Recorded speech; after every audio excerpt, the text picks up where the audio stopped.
PS5 நிறைய video game play பண்ணுறவங்க எல்லாருக்கும் PS5 வாங்குறதுன்றது பெரிய கனவாக தான் இருக்கும். ஸோ எனக்கு அது ஒரு கனவு தான். நானும் PS5 வச்சில்ல. நான் என்ன வச்சுருக்கேன்ட்டு இந்த வீடியோட எண்டில் சொல்கிறேன். PS5 வாங்கணும்னு நினைக்கிறவங்க ஏன் வாங்கணும், எதுக்காக வாங்கணும், அது வாங்குறது யூஸாக, ஒரு 45,000 50,000 கொடுத்து வாங்க போகிற அந்த PS5 வாங்கினா எனக்கு அது ஒர்த்தாக இருக்குமா, யூஸ்ஃபுல்லாக இருக்குமா அப்படின்னு நினைக்கிறவங்க இந்த வீடியோ ஃபுல்லாக பாருங்கள். கண்டிப்பாக இந்த வீடியோ பார்த்ததுக்கப்புறம் PS5 வாங்கலாமா வேணாமா, நம்மளுக்கு அது ஒர்த்தா, நம்ம அதுக்கு இவ்வளோ காசை ஸ்பெண்ட் பண்ணலாமான்றது ஒரு கிளாரிட்டி வந்துடும். எனக்கு தெரிஞ்ச வரைக்கும் இந்த வீடியோவில் சொல்கிறேன். ஸோ உங்களுக்கு அது எப்படி புரியுதோ புரிஞ்சுக்கிட்டு அதுக்கேற்ற மாதிரி நீங்கள் அந்த PS5க்கு காசை ஸ்பெண்ட் பண்ணுங்கள். அது நல்லது ரொம்பவே. ஃபஸ்ட்டு எப்படி ஸ்டார்ட் பண்ணுறது? PS5 வாங்கணும் எல்லாருக்கும் ஒரு ஆசை இருக்குல்ல. எப்படியாச்சும் வாங்கணும். காசு இருக்கவங்க டைரெக்டாக போய் பை பண்ணுறவங்க, காசு இல்லாதவங்க வந்து இஎம்ஐயில் போடுவாங்க. எக்ஸாம்பிளுக்கு வந்து PS5ஓட காஸ்ட் வந்து பார்த்தீங்கன்னா 45,000 50,000 வரைக்கும் அதோட காஸ்ட் வரும். கரெக்டாக? ஸோ நிறைய அதாவது காசு வச்சுருக்கோம், நிறைய இல்லை, காசு வச்சுருக்கவங்க டைரெக்டாக போய்ட்டு சிங்கிள் பேமெண்ட்டாக கொடுத்து பை பண்ணிடுவாங்க. ஸோ காசு வச்சு இல்லாதவங்க வந்து இஎம்ஐ அந்த மாதிரி போட்டு பை பண்ணுவாங்க. ஸோ இப்படி தான் PS5 வாங்குறாங்க. ஆனால் PS5 வாங்குறது மட்டும் கூடாது. PS5 வந்து வாங்கிட்டு அப்படியே மட்டும் விளையாட மாட்டோம். ஒரு டிவியில் கனெக்ட் பண்ணி தான் ப்ளே பண்ணுவோம். நீங்கள் PS5 ஒரு 50,000 கொடுத்து வாங்கிட்டு ஆசையாக நீங்கள் வீட்டில் வச்சுருக்க டிவி வந்து ஒரு பிராண்டு சொல்லக்கூடாது, ஒரு லோ பட்ஜெட் உள்ள டிவி, எக்ஸாம்பிளுக்கு வந்து ஒரு குறிப்பிட்ட பிராண்டில் லோ பட்ஜெட் உள்ள TV 32 இன்ச்சோ 43 inch full HD category நீங்கள் வச்சு ப்ளே பண்ணிங்கன்னா PS5 வாங்குறதுக்கான ஒர்த்தே இருக்காது.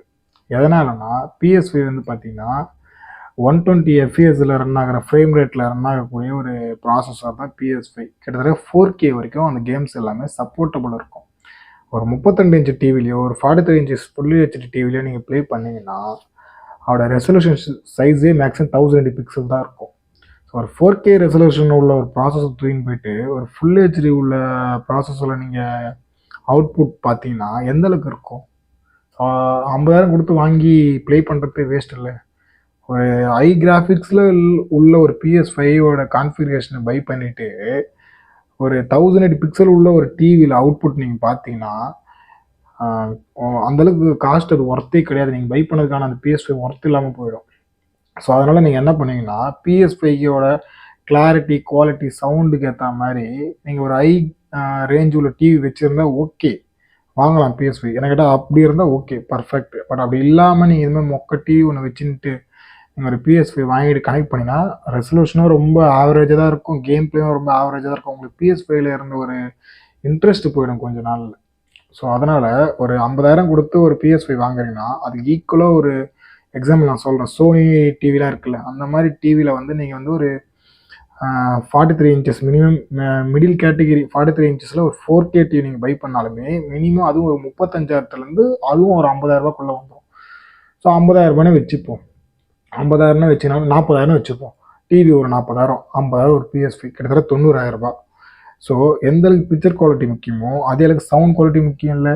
ஸோ அது மாதிரி மொக்க சவுண்ட்லேயே நம்ம எதிர்பார்க்க மாட்டோம். டிவிலேருந்து வர சவுண்டு நல்லா இருக்குல்ல ப்ரோ நீங்கள் கேட்டிங்கன்னா, டிவிலேருந்து வர சவுண்ட் வந்து நார்மல் சேனல்ஸ்க்கான சவுண்ட் அவுட்புட் மட்டும் தான் கொஞ்சம் ஓரளவுக்கு நல்லாயிருக்கும். கேமோட சவுண்ட்ஸை நீங்கள் வந்து எக்ஸ்டாப்ளிஷ் பண்ணணும்னா ஒரு சவுண்ட் பாரு, ஒரு ஸ்பீக்கர்ஸு, ஹை ரேஞ்சில் கான்ஃபிகரேஷன் உள்ள ஸ்பீக்கர்ஸ் நீங்கள் வச்சு கனெக்ட் பண்ணி ப்ளே பண்ணால் தான் ஒரு PS5ல இருக்கிற கேம்ஸ் அதில் ப்ளே பண்ணும்போது அவுட்புட் சூப்பராக இருக்கும். ஸோ அதுக்கு நீங்கள் ஒரு 20,000 ஸ்பெண்ட் பண்ணிங்கன்னு வச்சுங்க. இது ஒரு 40,000, அது ஒரு 50,000, இது ஒரு 20,000, கிட்டத்தட்ட 1,10,000. 1,00,000 கூட ரவுண்டாக வச்சுக்கோங்க. ஸோ அப்போ நீங்கள் ஒரு 50,000 PS5 வாங்க போயிட்டு கூட ஒரு 60,000 நீங்கள் ஸ்பெண்ட் பண்ணுறீங்க அடிஷ்னலாக. உங்கள் கண்ணுக்கே தெரியாமல் நீங்கள் ஸ்பெண்ட் பண்ண ஆரம்பிச்சிருவீங்க. என்ன ரீசன்? PS5 வாங்கிட்டோம், விளையாடியே ஆகணும், அது ஒரு டிவியில் போட்டோம், அது கொஞ்சம் மொக்க டிவி, அதனால் வந்து அதோட கான்ஃபிகரேஷன் நல்லா இல்லை, எனக்கு பிடிக்கல, அதோட ஒரிஜினாலிட்டி நான் பார்த்தாலும், அதனால் கொஞ்சம் ஹை கிராஃபிக்ஸில் ஒரு டிவி பை பண்ணுறேன். பிக்சர் குவாலிட்டி மட்டும் எனக்கு ஹை கிராஃபிக்ஸில் இருக்கக்கூடாது, சவுண்ட் குவாலிட்டியும் கொஞ்சம் ஹை கிராஃபிக்ஸில் இருக்கணும்ன்ட்டு ஸோ ஒரு ஸ்பீக்கர், ஒரு சவுண்ட் பாரும் ஒரு ஸ்பீக்கரே நீங்கள் பை பண்ணுறீங்க, 5.1 ஸ்பீக்கரே பை பண்ணுறீங்க. ஸோ இதுலேருந்து என்ன தெரியுது? ஒரு 50,000 பை பண்ண போயிட்டு அதுக்கு ஈக்குவலாக ஒரு 60,000 நீங்கள் மெச் பண்ணி கிட்டத்தட்ட 1,10,000 ஈக்குவலாக நீங்கள் ஒரு கிட்டத்தட்ட நீங்கள் விளையாடக்கூடிய ஒரு 1/2 hour 1 hour மேக்ஸிமம் ஒரு 2 hours ப்ளே பண்ணக்கூடிய ஒரு விஷயத்துக்கு 1,00,000 ஸ்பெண்ட் பண்ணுறீங்க. ஏன் அப்படி சொல்கிறேன்னா, கிட்டத்தட்ட நீங்கள் ஒரு PS5 வாங்குறீங்கன்னா எடுத்தோடனே ஒரு எவ்வளோ நேரம் விளையாடுவீங்க? வாங்கின புதுசில் ஒரு 3 மணி நேரம், 4 மணி நேரம், ஒரு 5 மணி நேரம் வச்சுக்கோங்க. டெய்லி விளையாடுவீங்களா? அதுவே எவ்வளோ நாள் விளையாடுவீங்க? ஒரு வாரம் டெய்லி, ஒரு வாரம், 10 நாள், 20 நாள், ஒரு மாதம் டெய்லி விளையாடுறீங்கன்னு வச்சுக்கோங்க. அதே ஒரு 2 மாதம் கழிச்சு, ஒரு 3 மாதம் கழிச்சு எப்படி விளையாடுவீங்க? 2 நாளைக்கு ஒரு முறை, 3 நாளைக்கு ஒரு முறை, வாரத்துக்கு ஒரு முறை, 2 வாரத்துக்கு ஒரு முறை, மாதத்துக்கு ஒரு முறை, 2 மாதத்துக்கு ஒரு முறைன்ட்டு டைமிங் டூரேஷன் குறைஞ்சிரும். ஸோ அப்படி குறையும் போது நீங்கள் ஏன் PS5 வாங்கணும்னு அதுக்கப்புறம் உங்களுக்கு ஒரு நினைப்பு வர ஆரம்பிச்சிடும். அது வாங்கினதுக்கு போல அதோட காஸ்ட்டுக்கு வேறு எதனா நம்ம பை பண்ணிக்கலாமோ, வேறு எதனா வேறு ஏதாவது ப்ராடக்ட்டில் யூஸ் பண்ணியிருக்கலாமோ, இல்லைனா நகை கோல்டு எதனா வாங்கியிருக்கலாமோ, அந்த மாதிரி ஒரு மைண்ட் செட்டுக்கு நம்ம போயிடுவோம். ஏன்னா எல்லாருமே இந்த PS5ன்றதை தாண்டி ஒரு வீடியோ கேமுக்குள்ள ஒரு அட்ராக்டிவாக நம்ம உள்ளே போகிறோம்னா நம்மளோட டிப்ரெஷனை குறைக்கிறதுக்கும் கொஞ்சம் ரிலாக்ஸ்னஸ்க்கும் நமக்கு பிடிச்ச ஒரு விஷயமா இருக்கிறதுனால தான் அதுக்குள்ளே போகிறோம். அதுக்காக நம்ம இவ்வளோ ஸ்பெண்ட் பண்ணணும்லாம் அவசியமே கிடையாது. நீங்கள் PS5 வாங்கி தான் நீங்கள் உங்களோட டிப்ரெஷனை குறைச்சிக்கணும், உங்களுக்கு பிடிச்ச கேம்ஸை ப்ளே பண்ணணுமானா கிடையாது. அது ஈக்குவலாக மேட்ச் பண்ணுற ஒரு மிடில் ரேஞ்சில் உள்ள பசங்க எல்லாருக்குமே மேட்ச் பண்ணுற அளவுனா PS4. நீங்கள் 50,000 கொடுத்து பை பண்ண வேண்டிய PS5க்கு பதிலாக உங்கள் வீட்டில் ஒரு ஃபுல் ஹெச்டி டிவி தான், ஒரு 43 இன்ச்சு டிவி தான் இருக்குது, அதுக்கு ஈக்குவலாக ஒரு கான்ஃபிகரேஷனில் நல்லாவே ஒரு வேணும்னா PS4 பை பண்ணிக்கலாம். ஏன்னா 70 to 80% ஆஃப் கேம்ஸ் PS5ல என்ன வருதோ அது அப்படியே PS4க்கும் வந்துடுது. ஸோ அப்படி கம்பேர் பண்ணும்போது ஒரு PS4ஓட காஸ்ட் எவ்வளோனா ஒரு 22,000 to 25,000 தான் இருக்கும். ஸோ பாதி அது குறைஞ்சிடுச்சா? ரெண்டாவது, உங்கள் வீட்டில் ஆல்ரெடி ஒரு 43 இன்ச்சுனா மிடில் ரேஞ்சில் ஒரு ஃபுல் ஹெச்டி செக்மெண்ட் தான் இருக்கும். ஓகேவா? ஒரு 5,000 ஒரு 10,000 ஒரு சவுண்ட் பாரோ ஒரு ஸ்பீக்கர் வச்சுனா இருக்கும். ஓகேவா? ஸோ டிவியும் ஸ்பீக்கரும் அடிஷ்னலாக வாங்க வேண்டிய அவசியம் கிடையாது. ஃபுல் ஹெச்டி வரைக்கும் PS4 சப்போர்ட் பண்ணும். 60 FPS வரைக்கும் ப்ராப்பராக ரன் ஆகும். மேக்ஸிமம் எல்லா கேம்ஸுமே சப்போர்ட் பண்ணும். PS5ல இருக்கிற கேம்ஸ் மேஜர் ஆஃப் கேம்ஸ் PS4லேயும் சப்போர்ட் பண்ணும். ஸோ அதனால் எனக்கு கேட்டால் ஒரு மிடில் ரேஞ்சில் உள்ள பசங்க எல்லாரும் ஒரு வீடியோ கேம்ஸ் வாங்கி யூஸ் பண்ணணும், கேம்ஸ் எக்ஸ்டாப்ளிஷ் பண்ணணும், ஃபீல் குட்டாக ப்ளே பண்ணணும், நம்ம தனக்கு பிடிச்ச மாதிரி ப்ளே பண்ணணும் அப்படின்னு நினைக்கிறீங்கன்னா, ஆனால் காசு ரொம்ப யூஸ் பண்ணக்கூடாது அப்படின்னு நினைக்கிறீங்கன்னா PS5 போகிறதுக்கு பதிலாக PS4 போயிடுங்க. ஏன்னா நம்ம எல்லாருமே PS5 வாங்கிட்டு எல்லா கேமையும் வாங்கி ஒரே மாதத்துல ஒரே வருஷத்தில் 2 வருஷத்துலலாம் முடிக்க போகிறதில்ல. ஒன் பை ஒன்னாக ஒரு சில கேம்ஸ் வந்துகிட்டே இருக்கும். ஸோ அதனால் எனக்கு கேட்டால் PS5 வாங்குகிற காஸ்ட்டுக்கு நீங்கள் PS4 வாங்கி பை பண்ணி யூஸ் பண்ணிக்கலாம். ஸோ இதுலேருந்து என்ன தெரியுதுன்னா, காசு வேஸ்ட் பண்ணாதீங்க. PS5 எனக்கும் பிடிக்கும் தான், பட் இப்போதைக்கு அது எனக்கு தேவைப்படாது. நான் சொன்னல வீடியோட ஃபர்ஸ்ட்லேயே நானும் ஒரு கன்சோல் யூஸ் பண்ணுறேன், அது கடைசியில் சொல்லிட்டு நான் PS4 தான் யூஸ் பண்ணுறேன். என் வீட்டில் ஒரு 43 இன்ச்சு ஃபுல் ஹெச்டி டிவி தான் யூஸ் வச்சுருக்கேன்.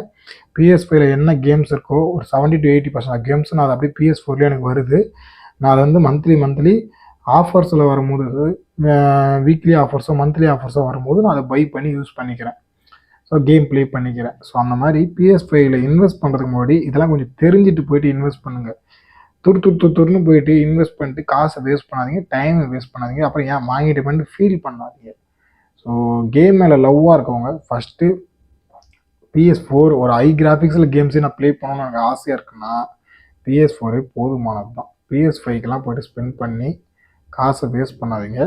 அப்படி காசு நிறைய இருக்குன்னா உங்களுக்கு பிரச்சனை இல்லைன்னா உங்கள் விருப்பம் தான். என்ன கேட்டால் PS4 ஓகே தான். PS5 அடுத்தடுத்த ப்ராடக்ட்ஸு சோனியோட மெஜ்ஜாக இருக்கிற அடுத்தடுத்த டிவி சவுண்ட் பார்ஸை பை பண்ணதுக்கான ஒரு பிக் ஸ்கேமாக தான் நான் PS5 பார்க்குறேன்.